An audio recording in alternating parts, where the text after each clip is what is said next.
नमस्कार दोस्तों, मैं हूं अंजलि।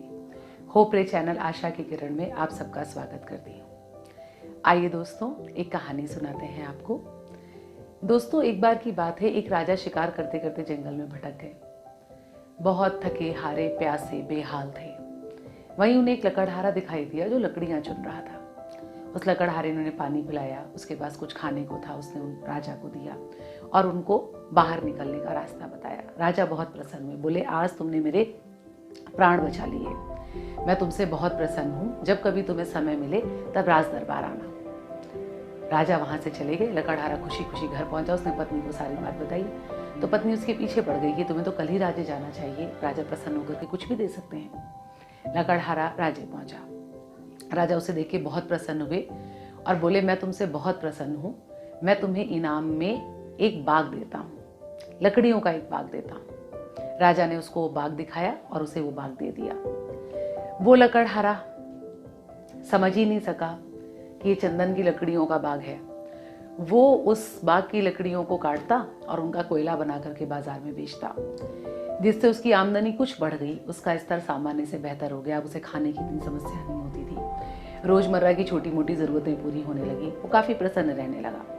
काफी समय बीत जाने के बाद एक बार राजा ने सोचा कि जरा चल के देखा जाए हमारे बाग के क्या हाल है, लकड़हारे के क्या हाल है। चंदन की लकड़ियों का बाग दिया था, अब तक तो काफी अमीर हो गया होगा। वो पहुंचे राजा, देखा तो बाग का हाल बेहाल था। आधे से ज्यादा बाग कट चुका था, वो लकड़ियों का कोयला वोयला बना चुका था, बेकार हो चुका था बाग। उसका जगह जगह जला हुआ कोयला पड़ा था। बाग की खूबसूरती भी पूरी खत्म हो चुकी थी। राजा हैरान, उनके तो होश उड़ गए। उन्होंने तो सोचा भी नहीं था कि ये स्थिति भी आ जाएगी, ऐसा भी हो सकता है। उन्होंने लकड़हारे से पूछा, भाई तुम्हें मैंने चंदन की लकड़ियों का बाग दिया था, तुमने इसका किया क्या? उसने कहा, हुजूर मैं इसका कोयला बना करके बेचता हूँ तो मुझे थोड़े ज्यादा पैसे मिल जाते हैं, और अब उन थोड़े ज्यादा पैसों से मेरा काम जो है अब वो पहले से बेहतर तरीके से चलने लगा है। मेरा जीवन यापन सुधरा है। मैं और आप, मेरी पत्नी आपके बहुत आभारी हैं। राजा ने कहा, अच्छा ऐसा करो। उन्होंने एक लकड़ी का टुकड़ा उठाया छोटा सा, और वो टुकड़ा उठा करके लकड़हारे से कहा कि सुनो, ये टुकड़ा लेकर के बाजार में जाओ और इसको बेच करके आओ और लौट कर करके मुझे बताना तुम्हें कितने पैसे मिले। लकड़हारा गया, उसने उस लकड़ी के टुकड़े को बेचा, हाथों हाथ वो टुकड़ा बिक गया।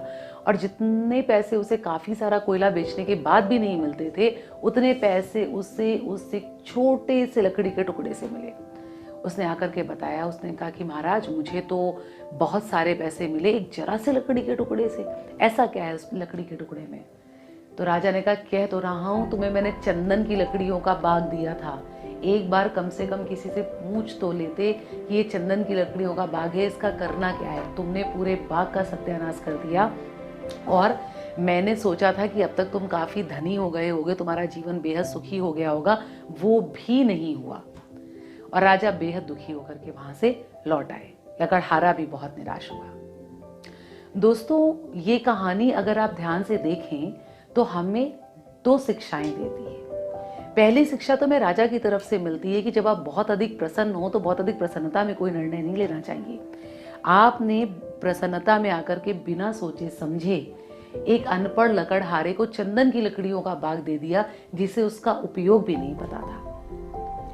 आप कितने भी प्रसन्न क्यों ना हो और कितने भी सक्षम क्यों ना हो, संसाधनों को कुपात्र के हाथ में कभी नहीं जाना चाहिए। वो हमेशा उसका दुरुपयोग ही करेंगे या उसका उपयोग ही नहीं कर पाएंगे, और इस तरह से संसाधन नष्ट होंगे।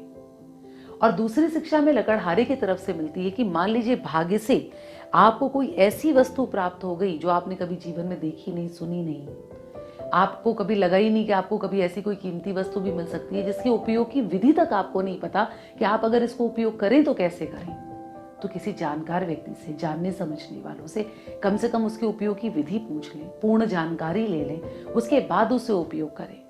हर चीज का उपयोग वही नहीं जितनी आपकी बुद्धि समझती है। दोस्तों, कुल मिलाकर के वो राजा की तरफ से रहा हो या वो लकड़हारे की तरफ से रहा हो, संपत्ति का नाश हुआ।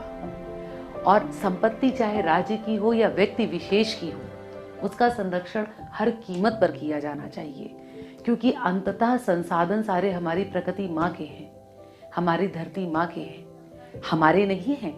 हो सकता है हम उनके स्वामी हो या हमें वो कहीं से प्राप्त हो जाए, मगर प्रकृति के संसाधनों का दोहन, उनका उपयोग हमेशा समझता और सूझबूझ से ही करना चाहिए। धन्यवाद दोस्तों। आशा करते हैं कहानी का संदेश आप तक पहुंचा होगा और कहानी आपको पसंद आई होगी। और दोस्तों, अगर चैनल पसंद आ रहा हो तो कहानियों को लाइक, शेयर और सब्सक्राइब ज़रूर करें। गुड लक दोस्तों।